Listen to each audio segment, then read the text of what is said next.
This is the Menopause Movement Podcast. I'm your host, Dr. Michelle Gordon.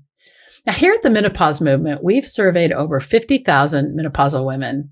And through this, we've discovered that the number one cause of menopausal suffering for our clients is weight gain. Now, you've said things like, how do I lose the meno belly? I don't recognize myself anymore. How can I get me back? When menopause hit me out of the blue, I had no idea what was happening. And when I gained about 50 pounds overnight, I hated what I saw in the mirror. The menopause movement exists to provide world-class transformational education to women who are suffering from the symptoms and effects of menopause. And we're here to give you the education you need to get your life back. We want menopause to be the best time of your life. I mean, it is for me, and I want that for you. After years of trial and error, I finally cracked the code with my menopause weight. And now I want to share with you how I did it. I realized that what helped me the most was a challenge. So we've created a challenge for you to help you lose your meno belly. Simply go to menopausemovement.com/challenge to sign up. I'll see you there. Today, we welcome Ayurvedic Dr. Victor Briere to the show. Victor is the co-founder of the International Institute of Ayurveda. He is a gifted pulse reader and specializes in Ayurvedic diagnostic techniques and health counseling. His in-depth, individualized approach to health offers clients and students a detailed and encompassing perspective on the underlying causes of imbalance. Victor's approach to wellness emphasizes the role and importance of lifestyle and dietary balance. He offers the support often needed to successfully address the root cause of illness and restore the body to health. During this interview, we talk about what is Ayurveda, the 3 types in Ayurveda, food cravings and what they mean, the cause of disease, Chinese medicine versus Ayurvedic medicine, menopause and Ayurveda, the right and wrong ways to be vegan, causal factors for menopause, the definition of sleep, a routine to help you get a great night's sleep, meditation, and stay to the end to find out Victor's practical tips to start creating health right now. At the end of the episode, visit menopausemovement.com/blog, where you can find the show notes plus the links to the books and resources mentioned in the episode. And if you enjoyed this episode, like and subscribe on YouTube, subscribe to the podcast wherever you get your podcast, so you're always the first to know when each episode is released. Thanks for all of the 5-star reviews. If you haven't left a written review yet, please take the time to write a written review for this podcast because it helps more women to find it and get the help they need during the disruption of menopause, because no one should have to go it alone. Thanks again for being a part of the menopause movement. Now, let's get to Victor.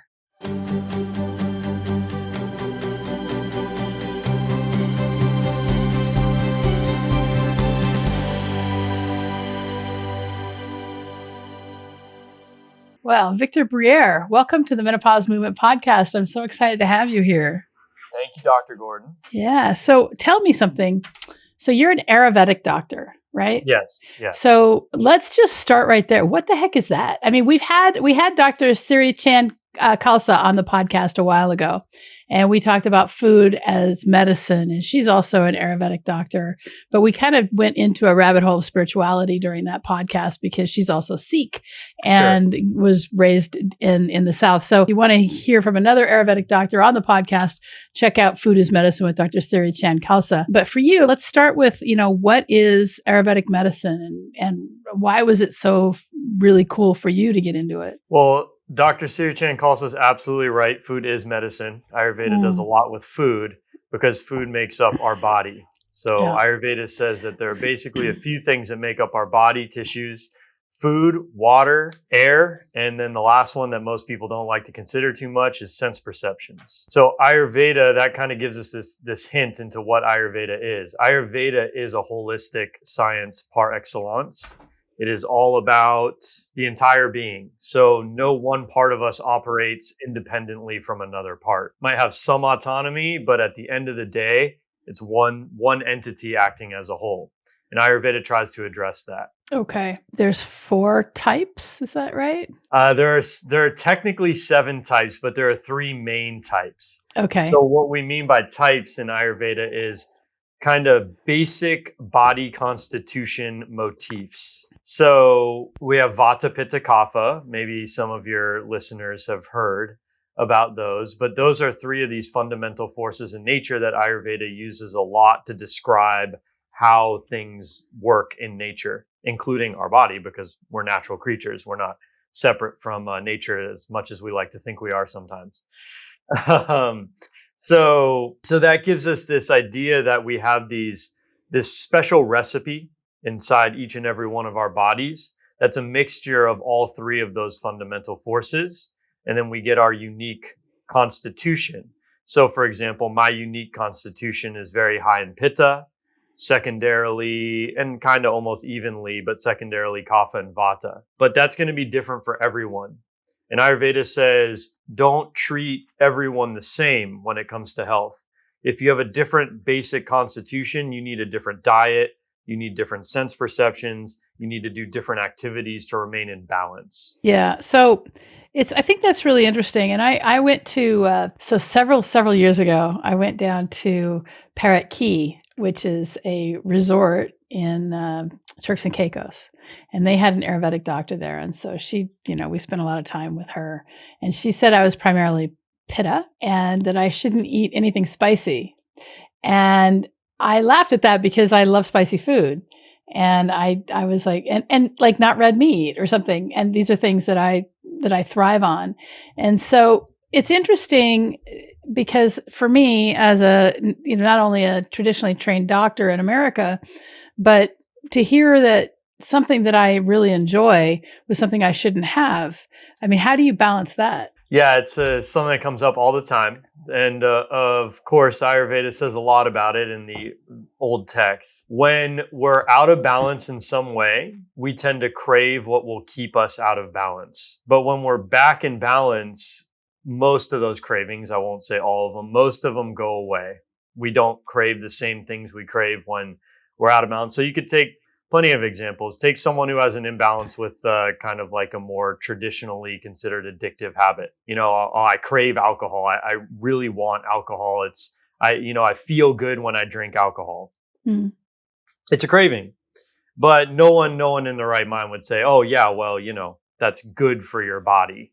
You should go and drink the 5 beers or whatever just because you crave it. So the tendency when we are a certain constitution type, like for example, pitta, we'll have a general tendency to become too much of what we are at times.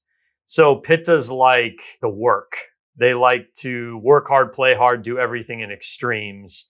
And so, it's like, all right, I'm going to work my butt off in the clinic, and then I'm going to go on this excellent vacation. So it's work for 14, 16 hours a day and then complete rest, nothing in between. And that's when we start to develop a pitta imbalance.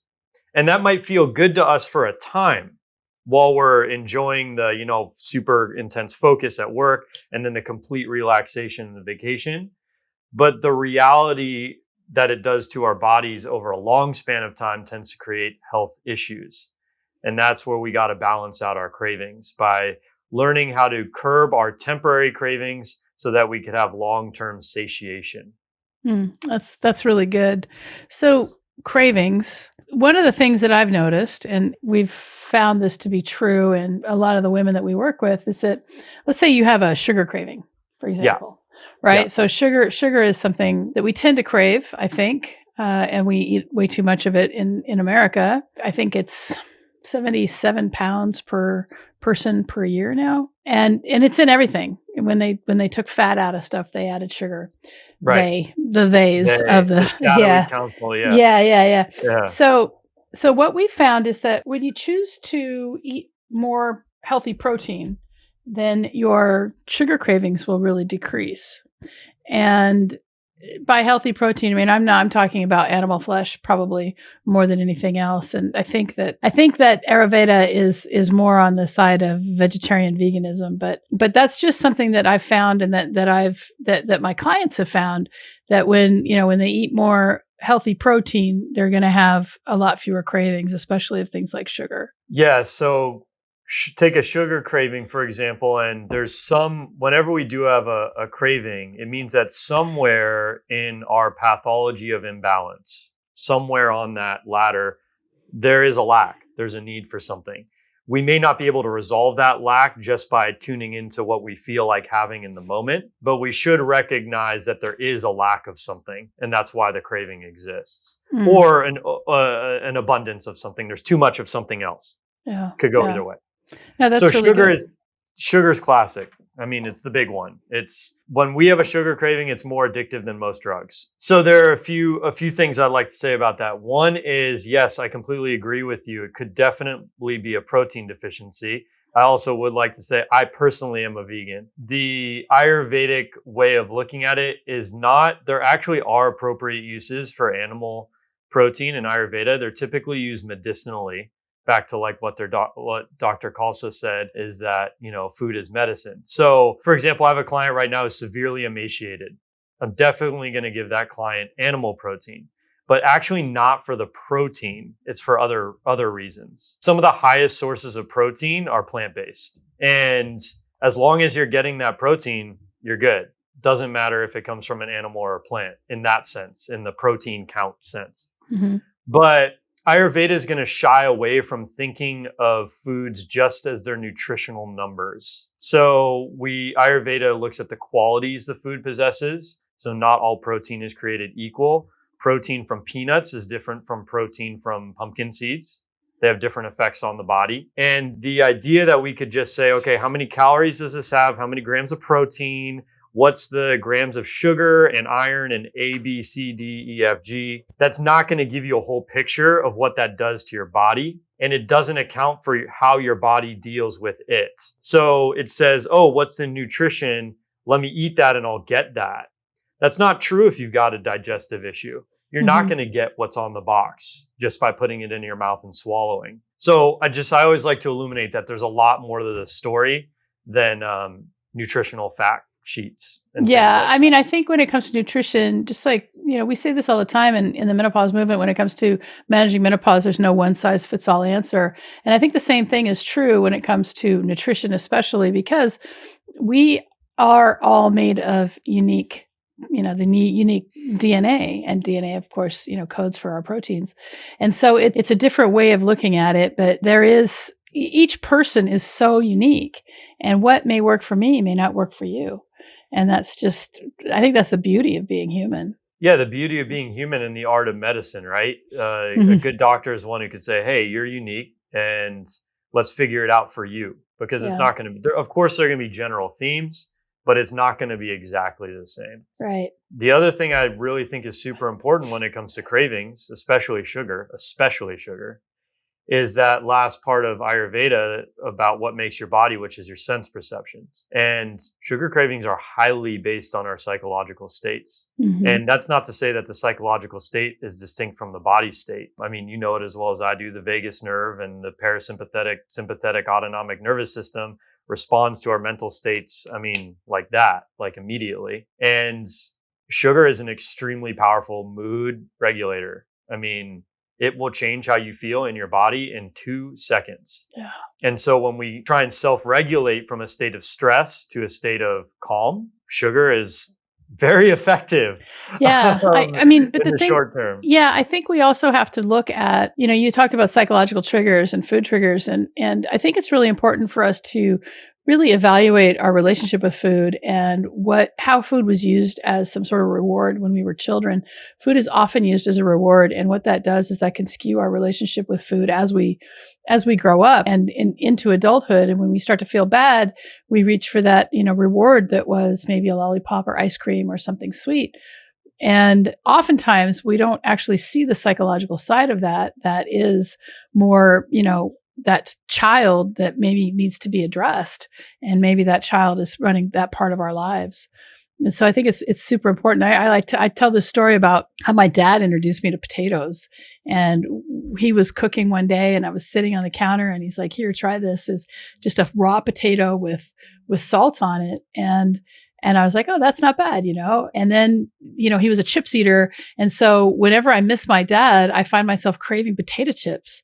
And it was really good to know that, because my dad passed away in 2017, but he had a kind of a long deterioration, so I missed him for a long time.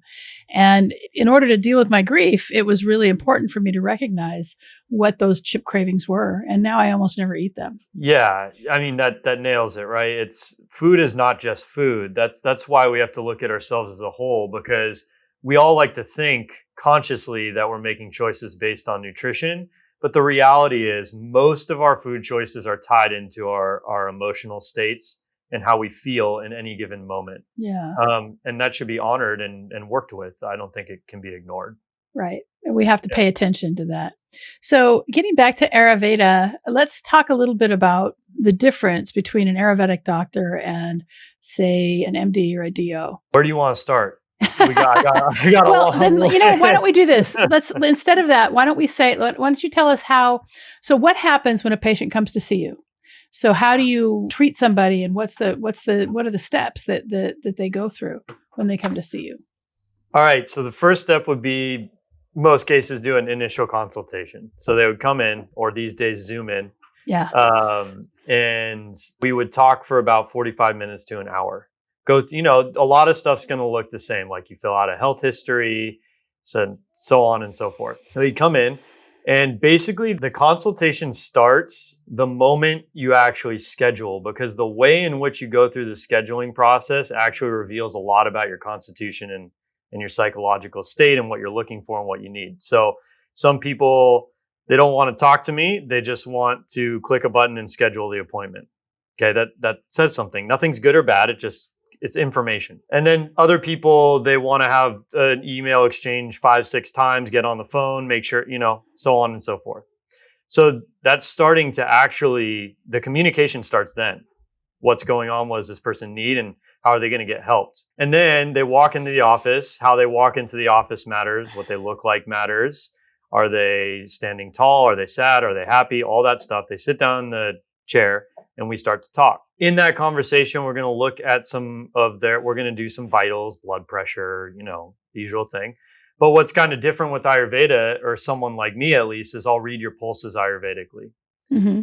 So that's a very sophisticated art. It can tell a lot about what's going on the inside of someone's body, the vital organ states, what their constitution is, the activity of the doshas, Vata, Pitta, Kapha, where they've gone out of balance, and what that pathology looks like. Because Ayurveda wants to get to the root cause. It's all good to deal with symptoms, but what is the bottom layer creating this issue inside your body? That's going to go on. We'll also look at your tongue, just like a Chinese doctor would, a traditional Chinese medicine doctor would, and so on and so forth. And all this time, a conversation's going on. And the whole time, the Ayurvedic doctor's trying to get to what is driving the imbalance. So Ayurveda says there are 3 main things that cause all disease at a base layer. One is misuse of the sense organs and the suppression of natural urges, or the misuse of natural urges. So for example, simple explanation is, let's say someone's holding their bowels, they're constipated. That's going to count as a suppression of a natural urge. But let's also say someone comes in and, they're talking very quiet and you can barely hear them. Mm-hmm. They're suppressing their natural urge to speak. You can tell that inside that person's nervous system, there's a suppression going on. And of course, that's going to get into the psychology of that person. That's one. Second one is what's called a misuse of wisdom actually creates disease in the body. And that's a really interesting one. So it's the kind of thing where I know what to do, but I'm not doing it. I know I should stop drinking. I know I should stop smoking. I know I should stop eating ice cream at 10 p.m. at night, but I'm not going to. So that's called a crime against wisdom. And the reason that creates disease is because it sets up a duality inside of us, and then that affects our attitude and state in which we walk around the world. So I know I should heal. I want to heal. There's a part of me that wants to heal, and there's a part of me that doesn't. And I'm going to live in that tension and stress until I get so sick that I'm forced to make one choice or the other. That's really interesting. And I think it's a universal kind of problem, right? Why do I do the thing that I don't want to do, right? I mean, that St. Paul said that, and I don't remember which letter, but he talks a lot about the thorn in his side. I think it's one of the Romans letters, and he's like, why do I keep doing the thing that I don't want to do? And I think that's like the human condition, that there are things we know that we should do and we choose not to because of whatever story we tell ourselves around that thing. And I know for me, it was getting back into exercise and moving my body. And I felt like I had to do it all. If I went, it was an all or nothing kind of mentality. And that's what was holding me back. And it wasn't like, hey, just, walk 10 minutes a day and see if you can improve a little bit, every week. It was more along the lines of, well, you got to go back to lifting weights like hardcore and all that. And that's the story I told myself. And so I just kept myself back and I just kept getting heavier and heavier. And then when menopause hit, of course, it was another 50 pounds. And I was like, oh my God, I got to figure something out. And that's when I really discovered that if you just take small steps and not let go of all the perfection, and then you can make big changes. Yeah. So that's the journey of a pitta, right? It's no joke that a pitta wanted to say, oh, it's all or nothing. I'm either going to, become the champion fitness person of the universe or forget it. And then the journey of a balanced pitta is learning how to do things in small increments. Whereas someone who's got more of a kapha constitution, they need that like Tony Horton P90X person to jump in the room and say, get off the couch, get up and start working out until like you can't lift a muscle anymore. So the approach changes based on our constitution. Yeah. But yeah, it's that's why they talk about it in the Ayurvedic text. It is a major driver of a human condition that over time makes us sick. Yeah. And then that is the third cause of disease in Ayurveda is time, the only one that's not curable, by the way. I like to think, I have a very different view of time. And as I've gotten older, time is never an issue for me.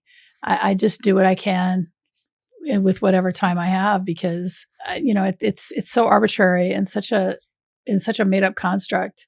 And once we understand that, I think it gave me a whole lot of freedom.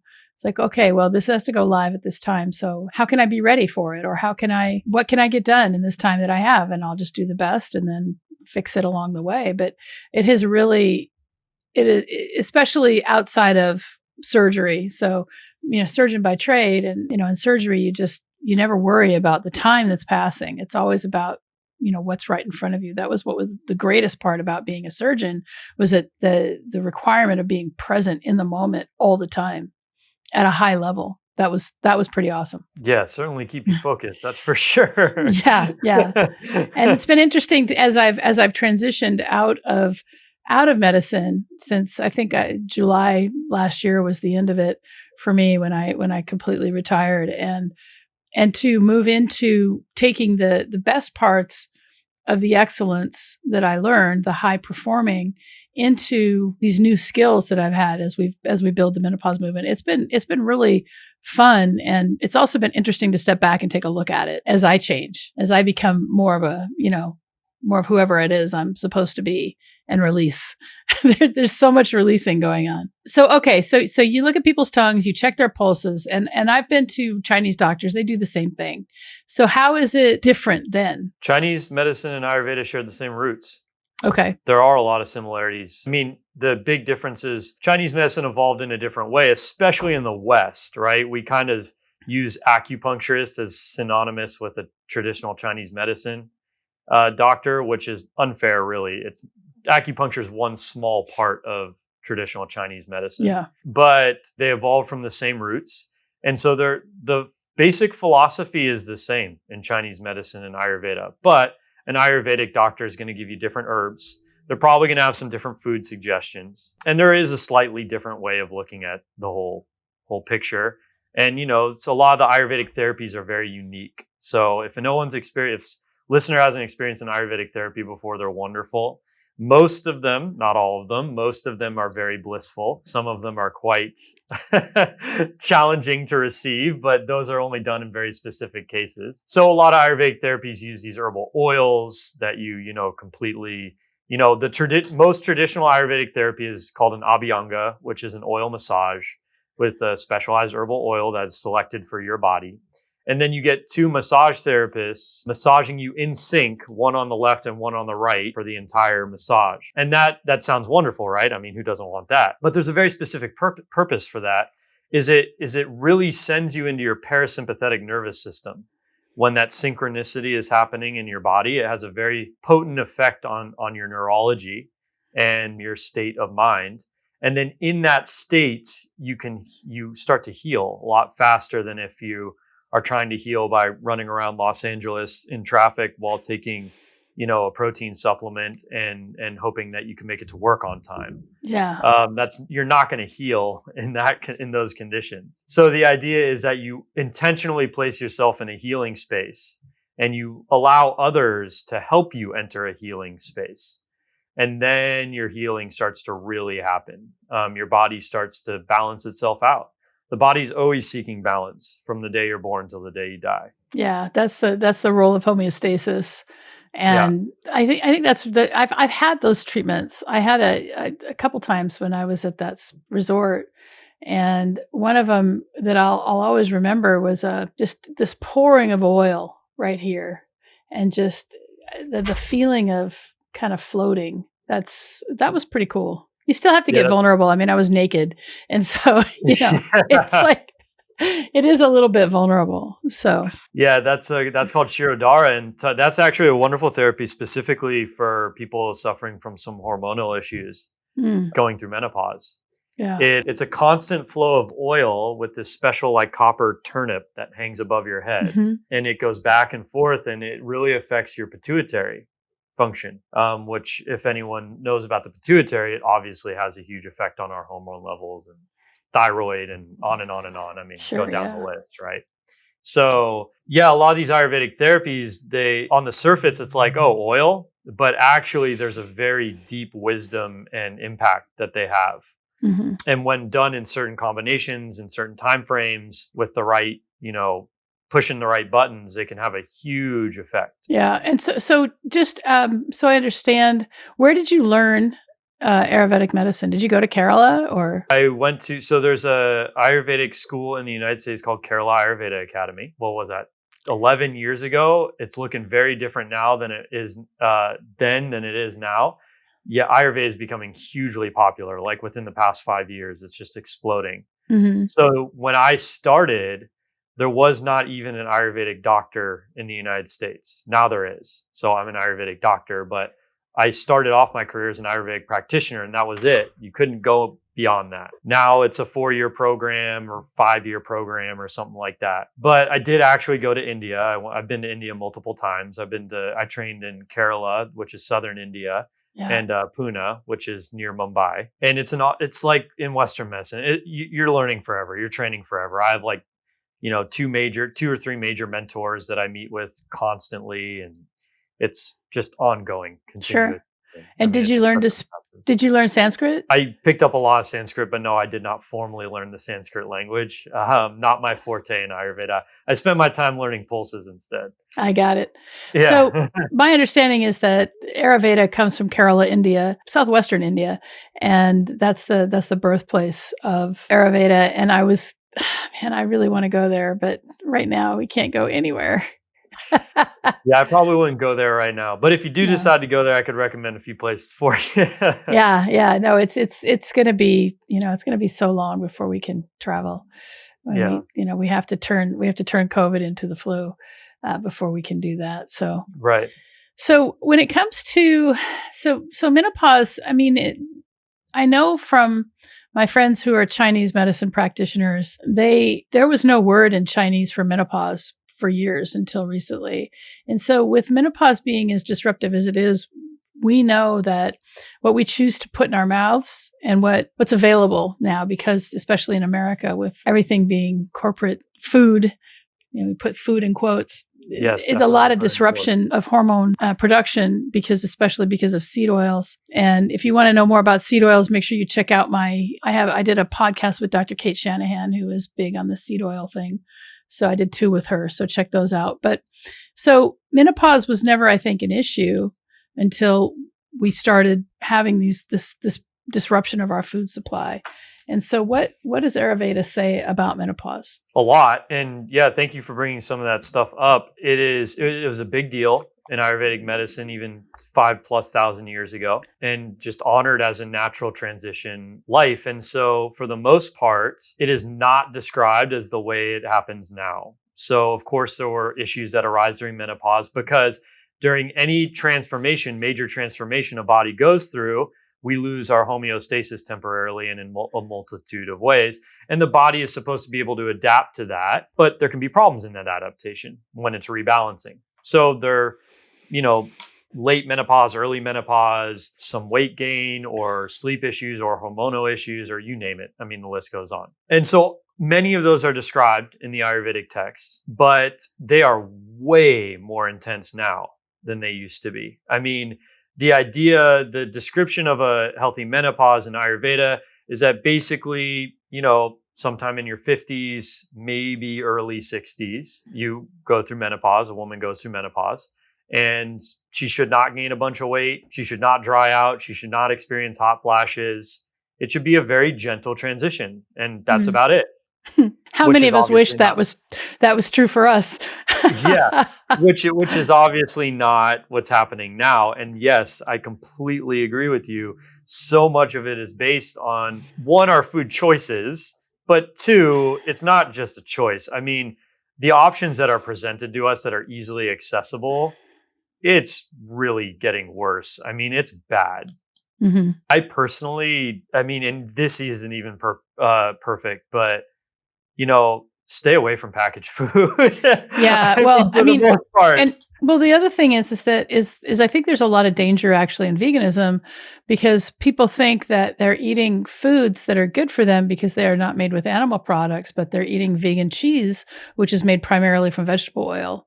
And that was terrible. Like weird whey protein, byproducts of the milk industry and the dairy industry. And so I think it's really important to realize that, like this vegan cheese stuff may feel like cheese in your mouth, but it's made up of poison. And so, if you're going to be a vegan, then just eat plants. Yeah, there's a right way to be a vegan and a wrong way to be a vegan, for sure. And so think about it. When these traditional medicinal systems were going on and people in general were a lot healthier, there was no vegan cheese. Right. I mean, that stuff doesn't exist. That stuff is created because some people want to make a lot of money really fast, right? Yeah. And serve the masses in just a factory line type way. That's not how we treat an organic entity like our body. It's not built for that. So yeah, if you're going to be vegan, you got to do it. And I coach people on how to be a vegan all the time. You got to be eating fresh fruit, vegetable, nuts, seeds all day long. And, you can't go and have a bunch of, gluten-free vegan cookies at Whole Foods and pretend like you're eating plant-based. That's not it. I like to tell people that when you eat stuff out of a package, that's always a treat if you're going to have it, but it's not really something that you want to make a habit of. And, we learned from Dr. Kate Shanahan, nature doesn't make bad fats. And so it's okay to eat normal, natural fats, animal fats, things that come from nature. If you're vegan, obviously you're not going to eat animal fats, but you're going to eat things like peanut butter, and you're going to, and that's just peanuts and salt. Watch out for peanut butter because they put sugar in it. I don't know why. It's so disgusting when it's filled with sugar, I think. But you could make your own. Yeah, that's true. But, and then you have, the fast food companies that have labs that the only thing they want to do is hit your addiction centers. And so even eating, what the Wonder Burger or whatever that thing is, what a burger, I don't eat the Wonder Burger, the burger that tastes like a burger, but it's made with vegan Impossible burger. Yeah. Okay. Yeah. I've never had it, but because it's filled with nasty stuff. Agreed. Yeah. So I know plenty of people who are, when I was working, there was an anesthesiologist who was always, touting veganism, but he was eating that kind of crap. I'm like, do you realize what you're putting in your mouth, that it's just poison? I would rather eat a steak than put that in my mouth, and then every once in a while when the guy he was a triathlete and he would do a triathlon and he'd always eat meat afterwards. I mean, yeah, there's the option I opt for is I don't eat a steak and I eat whole foods. Yeah. It's not like, yeah, of course, once in a while, of course, I'm not going for 100%, but I'm about 98%. Hmm. And I reap the benefits of that. And it's not just me, the people I live around and the people I help are all doing that. And they, you can literally see them healing before your eyes. It's incredible. Yeah. So there is definitely a wrong way to be vegan, and the pitfalls are real. I mean, it's you walk through even a place like Whole Foods these days. There's a produce section, and literally 80% of the entire market is processed packaged foods. Yeah. Make it easy for people to buy that. And we think that because it's easy or convenient, it might be better for us. And there's just a lot of miseducation out there, Yeah, of and misinformation. it's advertised as good for you, and it's just not true. Yeah. So in your outline here, you talk about the biggest causal factors of menopause related to issues that we wouldn't know about. So it sounds mysterious. So Yes, what is yes, that? yeah. So I think food's one. Food's one. I'm glad we touched on that, and that starts when you're young. So the way you eat when you're 20 is going to affect your menopause to a certain extent. I mean, let's not go crazy with it, right? Right. Because of course, if you change your ways by the time you're 25, you're going to erase any damage you've done. But most people aren't doing that, right? They start eating a certain way and they just kind of continue eating that way. Then maybe they modify it a little bit, but for the most part, they just eat that way. That's what I mean. That's Hmm. going to affect the menopause. One of the big things in Ayurveda, there are these three pillars of health. Meaning, if these go away, you're kind of in trouble. One is food and water, and what we've already talked about. Another is sleep, your quality of sleep, how you sleep, your circadian rhythm, that kind of stuff. If that is not doing so well, then that's another pillar of health. So if you're missing two pillars of health, you're probably going to start a pathology over a long span of time. And then the third is the traditional texts say sex, which it is sex. It's the act of sex. The act of sex has a very strong impact on our bodies. But also, it's not just sex, it's relationship. The way in which you go about having intimate relationships, and that's not just relationship with the spouse or partner or whatever, that's all intimate relationships. The way you relate to your children, the way you relate to your best friend, the way you relate to your dog, whatever. That has a huge, huge impact on your health profile and a massive impact on menopause. So let's just take a quick snapshot of the United States right now. Lonelier than it's ever been in existence. The number of people that are reporting that they have people that they can rely on is dropping, going down. And I think actually now it's like 0 or 1, where it used to be an average of 7 not too long ago. Depression rates through the roof, right? The prescription or prescribing pharmaceuticals for depression, anxiety is like crazy high right now. And divorce rate, massive. And now I'm not saying that, we can dig into those stats and dissect them. And I'm not interested in that. Just get the general vibe, right? It's going the wrong direction. And yes, that's having a huge impact on on what's going on with menopause, early menopause, late menopause. What we do to try and save our relationships is having a big effect on our health profile. I'm having fertility issues, and so I get a bunch of IVF therapies. Of course, that's going to affect your hormone profile. That's what it does. That's what it is. And then that's going to affect menopause and the symptoms we have going through it. I say we like I'm going to go through it, but yeah. Yeah. So the thing is that, you talk about food, you talk about sleep. And one of the biggest, we've surveyed tens of thousands of women here at the Menopause Movement, and overwhelmingly the biggest complaint is that, I need to lose weight. And so, our main product is a weight loss challenge to help women kind of get control there. But then the very next one is I'm not sleeping. And because of what's happening with the loss of estrogen, there is this whole, there's an anxiety that comes. And with that anxiety, you can get palpitations. And then when it's time to sleep, it's really hard to turn off your mind. And so for me, what happened with me was I had to learn how to meditate because I wasn't sleeping. I mean, once I learned how to meditate, then I was able to take some of those skills to calm everything down before bed. And that helped, or even in bed in the middle of the night when when I woke up, I was able to kind of get back and manage, but not everyone's going to want to meditate. And so do you have any tips for sleep? Because sleep is a big problem in menopause. Yeah, a lot. And, I know that the reality is that weight is the first complaint, but it should be sleep, because you're not going to really lose weight unless you're sleeping in a healthy way. Yeah. That's another whole huge rabbit hole we could go down, is the realities of weight loss and the lies of our culture in that. But yeah. So sleep. Okay. Number one is sleep's all about vata in Ayurveda. Vata is the thing that creates movement of all kinds in our body, including nervous system impulses and things like that. So stress, anxiety is going to keep you in your sympathetic nervous system. It's going to keep your nervous system very active, and it's going to make sleep harder. The definition of sleep in Ayurveda is when the mind withdraws itself from the sense organs. Mm-hmm. That's the technical definition. So you got to withdraw yourself from your sense organs. So what does that mean in real life? What it means is, let's say you go to bed at 10, which is the time you should be falling asleep by, based on the natural rhythm of the day and night. At about 8 o'clock, especially if you're having sleep issues, you want to start ramping your sense impressions down. Screens go off, phones go off, lights get dim or off. No really intense stimulation of any kind, including eating lots of sugar. No food at all, actually, would be ideal. And there are a lot of reasons for that. So put on very mellow background music, right? Not so you're dealing with your ears, dealing with your eyes, with the visual stuff. And so like watching an action movie, not a good idea. Watching any movie, not a good idea, because even a romantic comedy is, the music and and then there's always that scene where it's like dun dun dun dun dun, dun and of course, whatever. There's always tension. There has to be tension in agitating. every movie. Yeah. Right.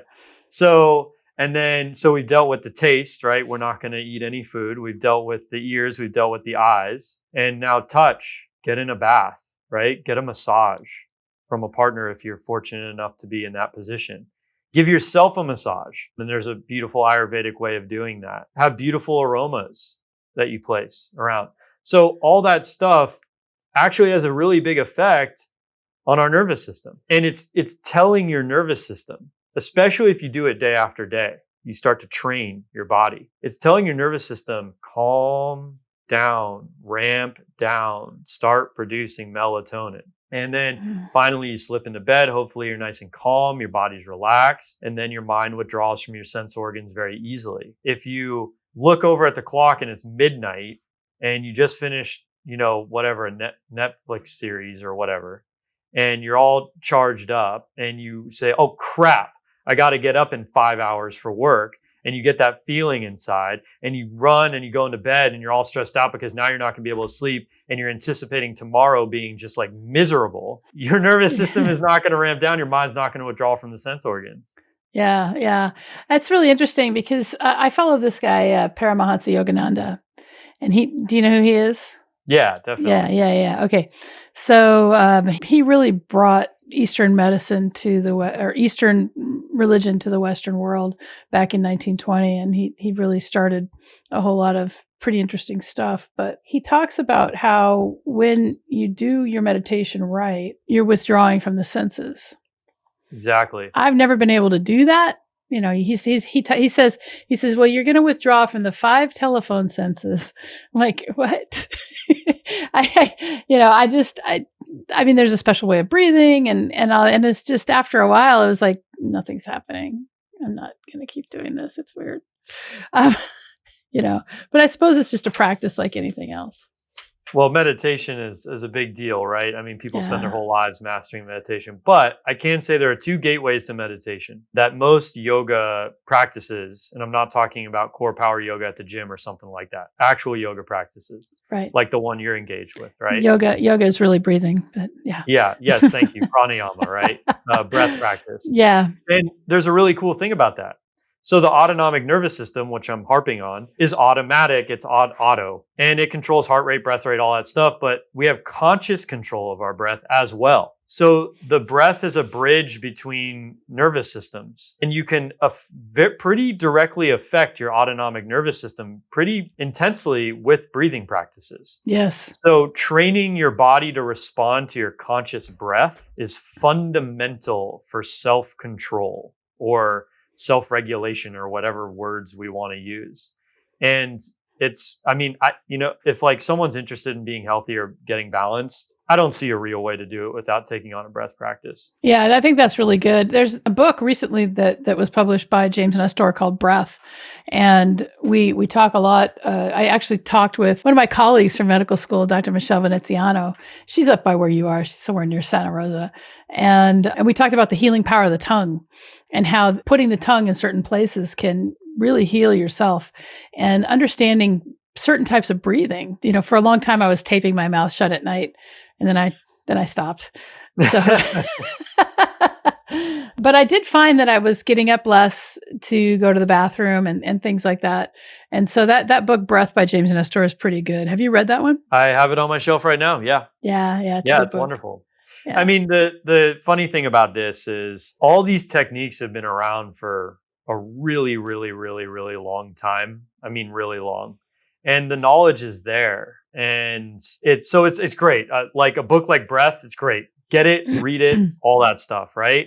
But also read it in the context that it's not new.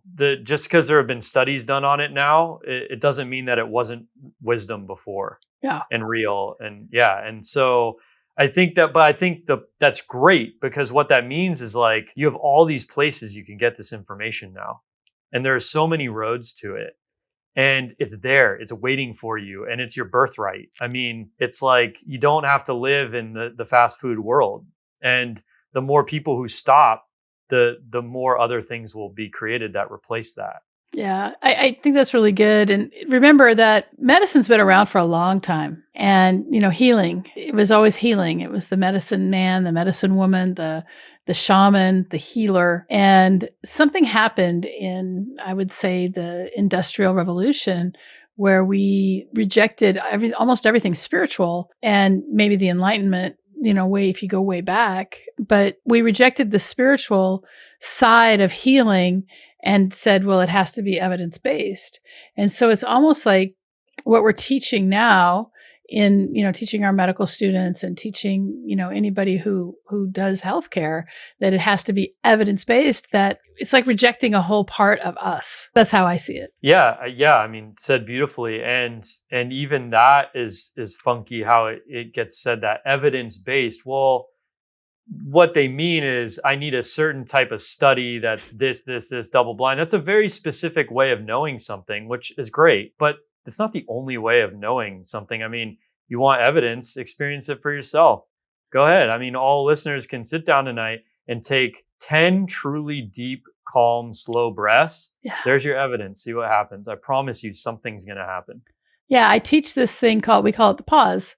And when you start to feel really, really crazy and things are not going your way, or you're feeling out of control, just stop and pause. And before you say anything, before you react, before you do anything, stop and pause and take 10 breaths. That's what I teach.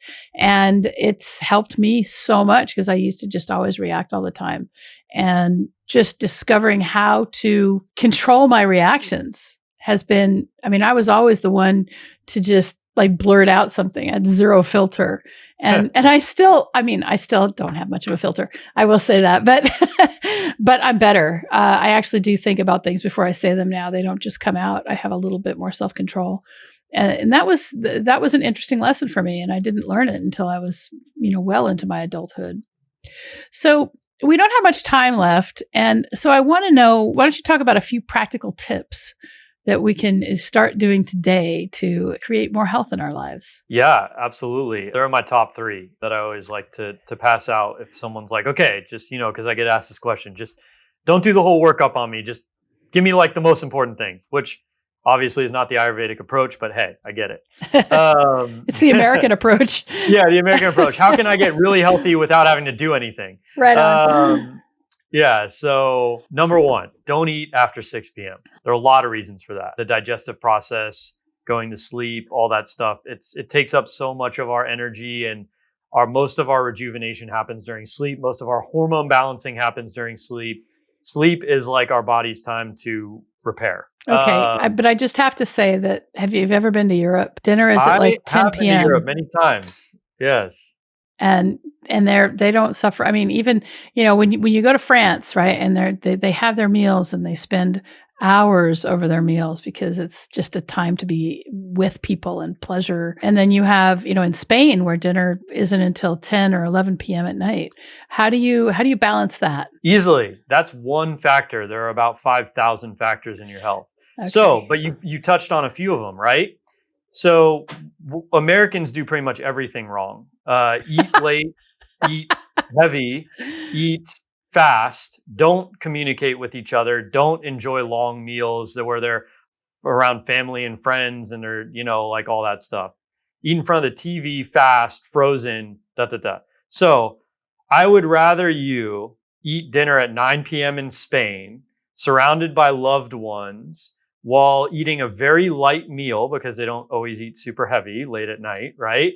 And make sure that meal is at least an hour and a half long. And what else can I say? The story goes on. Then I would have you eat at 6 p.m., hardly noticing what you just swallowed, and in front of a TV while you're watching a horror movie and de-stressing from a terrible day at work. Right. So that being said, but in a perfect world, the people in Spain and France would also eat at 6 p.m. and do all the other food practices that they're doing. So that's one. And then the second one is wake up before 6 a.m. Wake up or get out of bed?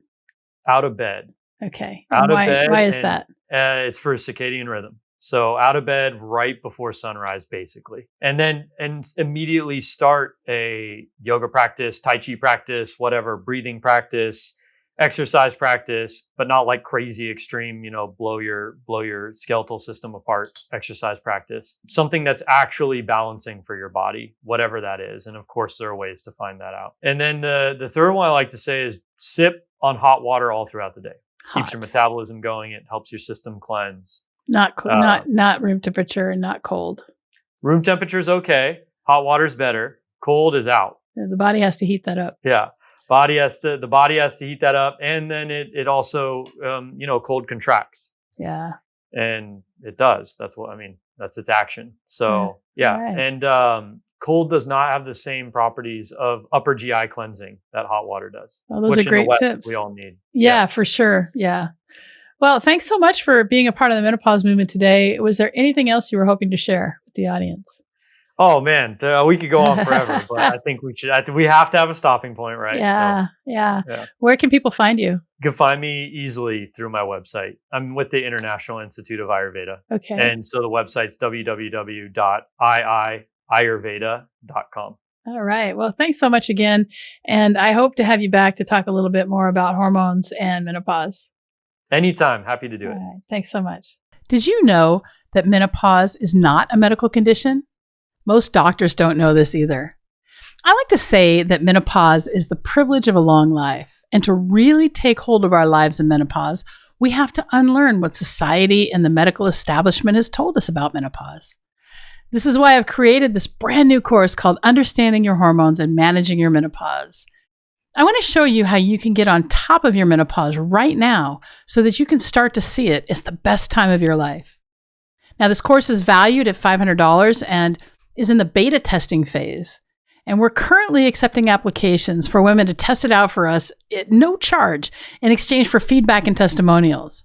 But the best part is, because you're a podcast listener, you can bypass the application process and go straight to the front of the line. To register right now, simply visit menopausemovement.com/hormones, and we can get started together right now.